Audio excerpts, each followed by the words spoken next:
ada yang lebih pahit dari berharapnya hati kepada manusia. Allahumma aftah lana hikmataka ya Allah.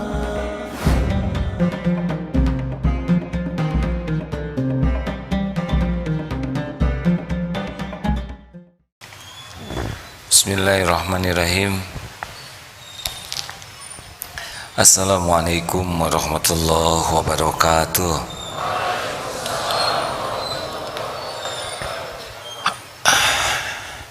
Innal hamdalillah nahmaduhu wa nasta'inuhu wa nastaghfiruh wa na'udzu billahi min shururi anfusina wa min sayyiati a'malina may yahdihillahu fala mudhillalah wa may yudlil fala hadiyalah. Allahumma shalli wa sallim wa barik ala sayyidina Muhammad wa ala alihi wa ashabihi ajma'in. Ya Allah, wahai yang maha menatap, wahai yang mengatur segala-galanya, wahai yang menakdirkan pertemuan ini terjadi, berkahi majelis ini ya Allah. Engkaulah pemilik kebenaran, limpahi kami dengan ilmu yang manfaat, mudahkan kami memahaminya ya Allah.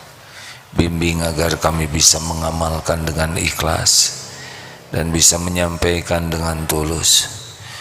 Duhai Allah yang maha menatap, karuniakan kepada kami hikmah. Allahumma aftah lana hikmataka wansur alaina rahmataka ya dzal jalali wal ikram. Duhai Allah, lindungi majelis ini dari niat yang salah, dari ilmu yang tidak manfaat, dari amal yang tidak engkau terima, dari doa yang tidak engkau ijabah.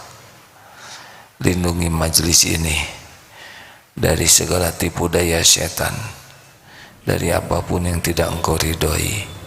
Taqabbal minna ya Allah, innaka antas samiul alim, wa tub alaina innaka antat tawwabur rahim. Amin ya rabbal alamin.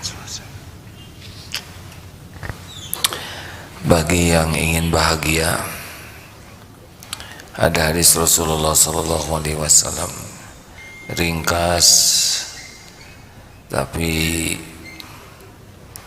mantap, pasti mantap. Hadis riwayat Muslim.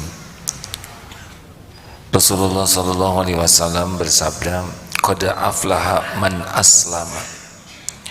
Sungguh sangat beruntung, sangat bahagia, sangat sukses orang yang diberi hidayah Islam. Man aslama, yang menjadi Islam. Wa ruziqa kafafan, dan Allah mengaruniakan kepadanya diberi kafafan, rezeki yang cukup. Jadi bukan dibuat kaya, bukan diberi banyak, tapi diberi cukup. Jadi bahagia itu bukan pada banyak, tapi pada cukup. Wa qanna'ahu Allahu bima ata, dan Allah mengaruniakan kepadanya sifat qanaah, ridho, puas dengan apa yang Allah berikan kepadanya. Nih, kalau mau bahagia Islam, alhamdulillah sudah. Ternyata yang sekarang harus kita cari itu kecukupan, bukan banyak, bukan segala ada, tapi setiap kita memerlukan apapun dicukupi oleh Allah. Dan yang ketiga, bahagia itu ternyata ketika Allah mengaruniakan sifat qanaah, puas, senang, ridho dengan apa yang Allah berikan. Lawannya qanaah adalah tamak. Ya, bagi yang ingin bahagia itu 3 kuncinya. Maka kita bahas hari ini adalah Allah yang maha memberikan kecukupan. Al-Hasib, Al-Kafi, Allah yang memberikan kecukupan. Dalam surat An-Nisa ayat 6, wa kafa billahi hasiba, dan cukuplah Allah sebagai pengawas. Alaihissallahu bikafin abdah, bukankah cukup Allah untuk melindungi hamba-hambanya? Jadi makna Al-Hasib adalah Allah yang maha mencukupi dari apapun yang diperlukan, baik urusan dunia maupun urusan akhirat. Al-Kafi memberi makna Allah yang memberikan kecukupan kepada makhluk dengan kemampuannya, tangannya, apapun yang mereka perlukan, apakah yang umum maupun yang khusus, hampir sama. Tapi intinya begini, setiap saat kita ini tidak pernah bisa lepas dari Allah. Allah yang menciptakan kita, Allah yang mengurus kita setiap saat. Semua keperluan kita Allah tahu. Kenapa Allah tahu? Karena Allah yang menciptakan kebutuhan dan keperluan kita. Jadi apapun yang kita perlukan itu lebih sederhana yang kita tahu dibanding keperluan kita yang sesungguhnya. Jelas hadirin? Satu, ya, yakini bahwa semua keperluan kita itu adalah Allah sangat tahu yang kita perlukan, lebih tahu dari kita sendiri. Kenapa? Karena yang menciptakan keperluan itu juga adalah Allah. Kita tidak tahu kenapa ada perut pada diri kita, kenapa kita perlu energi, kenapa kita harus nafas. Kita tidak pesan harus nafas. Allah ciptakan paru-paru, perlu udara, kita perlu oksigen, perlu nutrisi, dan Allah berikan semuanya sudah ada. Jadi jangan terlalu panik dengan keperluan kita, karena sebetulnya keperluan kita tuh sudah sangat diketahui oleh Allah, karena Allah yang menciptakan keperluan kita. Dua, bahwa yang kita perlukan itu sepenuhnya juga ada dalam kekuasaan Allah. Kita perlu udara, Allah yang menciptakan, udaranya milik Allah. Jadi kalau kita punya keperluan, kita harus yakin Allah sudah tahu keperluan kita, dan yang kita perlukan juga pasti ada dalam genggaman Allah. Coba, perlu apa yang tidak digenggam Allah? Jawab hadirin, jangan bikin saya emosian. Perlu apa? Kita perlu apa? Semua yang kita perlukan pasti itu milik Allah, dalam kekuasaan Allah, apapun. Dan yang ketiga, berjumpanya, dan yang paling tahu apa yang terbaik dari yang kita perlukan hanya Allah. Dan yang ketiga, bertemunya antara yang kita perlukan dengan kita itu hanya bisa terjadi dengan izin Allah. Kalau sudah yakin ke sini, masuk ke wilayah tawakal. Maaf ya, kalau dilihat dari depan ini kan wajah-wajah banyak keperluan dan wajah banyak keinginan. Mana sih yang penting, keperluan atau keinginan?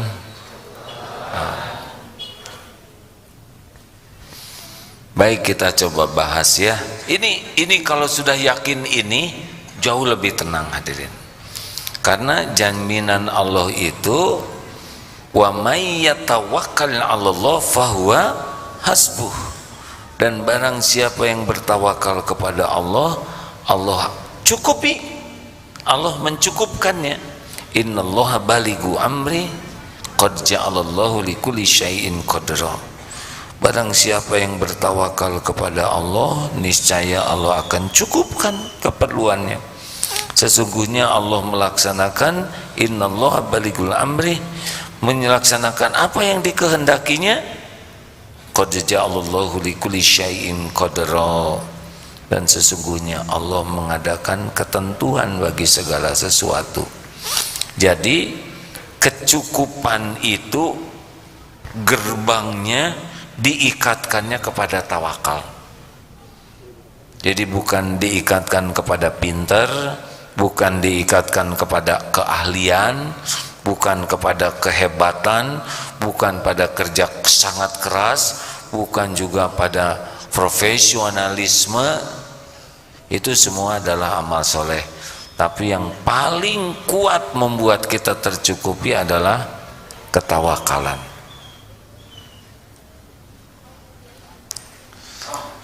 Saya sudah tawakal, tapi kok belum cukup juga. Kecukupan dari Allah untuk kita, ayat yang tadi itu ya, qad ja'alallahu likulli syai'in qadra. Jadi Allah sudah mengadakan ketentuan. Jadi tidak mesti tiap kita tawakal kemudian langsung ada. Tidak, ada waktu-waktu yang paling pas menurut Allah. Jadi walaupun kita, aduh ini enggak ada sekali makanan, saya sudah yakin Allah Maha tahu saya lapar, Allah Maha memiliki semua rezeki, tapi kok belum datang juga. Percayalah, ada waktu yang paling pas. Saya sudah pasrah ke Allah, tapi kok jodoh belum datang juga. Apa Allah lupa gitu? Mana ada yang dilupakan Allah. Ini sih teman-teman saya ngedoanya bareng saya berlima, 5 angel, 5 akhwat dalam penantian. Kamu terlalu dekat doanya sebelah sana, nggak akan ketukar. Dia doa bareng sama saya umroh. Kenapa dia dapat jodoh pulang umroh, saya belum? Jangan ngarang lah. Biarlah Allah yang paling tahu waktu yang paling pas, bentuk yang paling pas. Bulat saja. Enak ngomong begitu. Saya sudah 4 tahun nunggu. Ya tenanglah hadirin. Ada yang 20 tahun. Wah kelamaan. Shh, tenang ya. Kita coba bahas ya. Jadi yakini bahwa keperluan kita itu sepenuhnya diketahui oleh Allah, karena yang menciptakan keperluan itu siapa? Allah. Dan perlu itu bukan perlu jasa dia saja, tapi keperluan kasih sayang, cinta, ya, perlu ketenangan, perlu ilmu. Karena di dalam mengambil keputusan perlu data, perlu informasi. Kita perlu pasti ada ancaman. Kita sangat memerlukan rasa aman. Kita ingin dijaga, ya kita perlu rasa aman, benar? Semua keperluan itu Allah yang menciptakan pada diri kita. Jadi jangan berbuat seakan-akan Allah tidak tahu keperluan kita. Nih kalau kita doa ya, sebelum kata-kata itu terucap dari mulut kita, Allah sudah tahu apa yang mau kita ucapkan. Jadi kalau saudara punya keperluan apapun, yang kontrakan habis ya, yang buat bayar kuliah tidak ada, yang apalagi sih keperluan-keperluan? Jodoh lagi ya. Coba materi yang lain atau hadirin. Perlu apa? Skripsi, kecil skripsi mah ya, banyak yang nggak lulus ya. Skripsi, memang yang kuliah cuma saudara sendiri kan? Maaf ya, ada yang dosennya susah ditemui, ada yang tugasnya disuruh mengulang, ada yang komputernya hilang tuh. Ya, hakul yakin Allah tahu persoalan kita, keinginan kita, keperluan kita. Dua apa tadi? Hakul yakin yang menggenggam apapun yang kita perlukan, kita inginkan, kita cemaskan, pasti cuman Allah. Tidak ada yang lain. Perlu rezeki, Allah yang membagikan. Perlu ketenangan, Allah yang membulak-balik hati. Perlu jodoh, siapapun makhluk yang ada, pasti Allah yang membulak-balik hatinya. Tidak ada cinta kecuali Allah yang menyimpan di hatinya. Tidak ada ijab kabul kecuali dengan izin Allah. Tinggal berkah atau tidak, ya. Hutang, Allah sudah tahu hutang saudara, ya. Jangankan, maaf ya, Allah pasti maha tahu, tapi kita juga sudah bisa tahu, ya. Wajah-wajah punya hutang, oh dari mana? Ya kira-kira saja, ya. Banyak melamun, terutama waktu jatuh tempo. Tiba-tiba itikaf, ini sudah mencurigakan. Kenapa tiba-tiba itikaf? Ya artinya kontrakan habis, ya.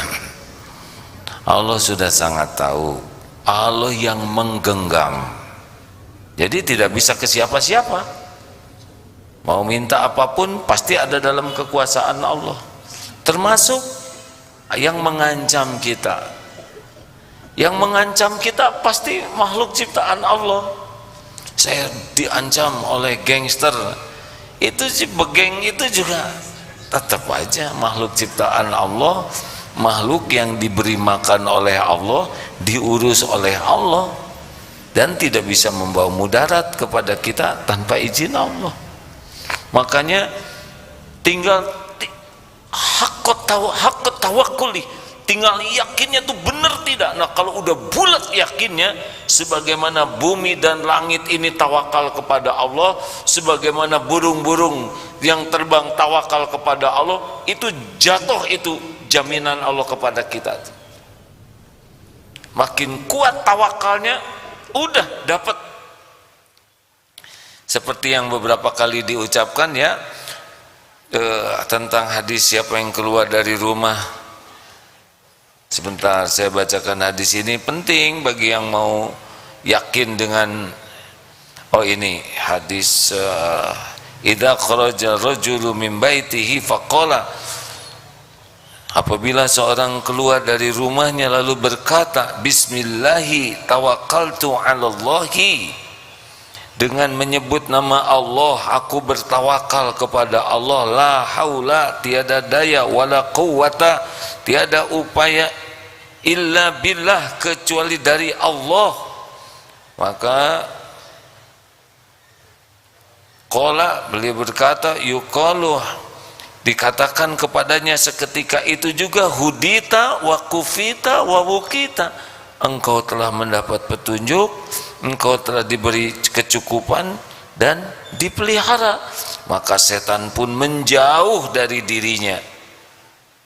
Lalu setan berkata kepada syaitan akhar, kepada setan yang lain, kaifalaka birajulin qad hudiya wa kufiya wa wukiya, bagaimana engkau bisa menyesatkan orang yang telah diberi hidayah, diberi kecukupan dan dilindungi, dipelihara oleh Allah.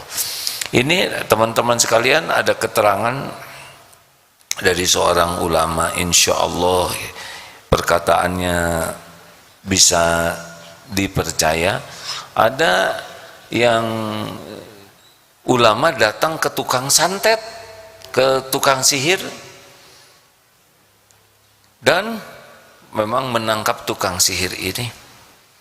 Tukang sihir ini berkata, saya sudah mengerahkan ribuan jin baladnya, ya, untuk melindungi, menjaga saya, tapi engkau begitu mudah saja melewatinya. Apa yang kau lakukan? Ini hakul yakin bahwa kalau kita tawakal dengan bulat kepada kekuasaan Allah yang sempurna, menguasai segala-galanya, tidak ada yang bisa terjadi tanpa izin Allah, baik nikmat ataupun musibah. Dan hakul yakin janji Allah itu pasti. Innahu laisa lahu sultanun 'alal ladzina amanu wa 'ala rabbihim yatawakkalun. Surat An-Nahl 99 kalau tidak salah ya. Sesungguhnya setan itu tidak ada kekuasaan bagi orang yang yakin kepada Allah dan bertawakal kepada Rabb-nya.